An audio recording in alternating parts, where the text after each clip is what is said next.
අම්මෝ ලෝචි අලුත් මාලයක් කරන්නේ. හුඟක් ගණන් ඇතිනේ. ටිකක් ගණන් ඇන්ටි.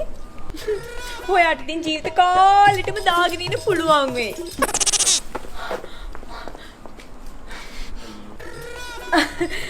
ඔය මාළේ ගැන දුක් වෙන්න එපා ලෝචි.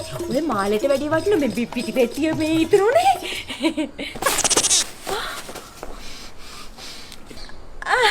ඔය මේ පිටි පෙට්ටිය නැතුනට දුක් වෙන්න එපා ලෝචි.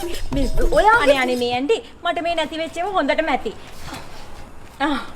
ලෝචි මොකද මේ කලබලෙන් ගෑස් එකකුත් උස්සගෙන අද 10 වෙනි ගෑස් ලෝගිනවා කියලා මට ෂෙඩ් එකේ කෝල් කරලා කිව්වා. මම දැන් මේ ගෑස් කලබලෙන් ගෑස් අද ලංකාවටම ගෑස් එනවා ලෝචි. කලබලයක් නෑ.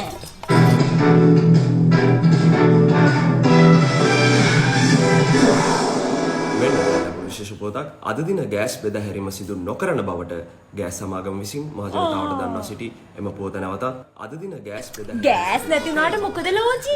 ඔය කරන්ට් එක තියෙන්නේ හොට් ප්ලේට් එකකින් උයන්න බැරි ඔය කරන්ට් එක ගියාට මොකද ලෝචි? මේ හොඳට දර වේලෙන දාලා තියෙන්නේ.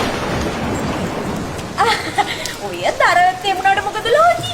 මේ කඩෙන් අම්මෝ මට මේ නැති වෙච්ච ඒවා හොඳටම ඇති ඇන්ටි. මම කඩෙන් ගෙනත් කන්නවා.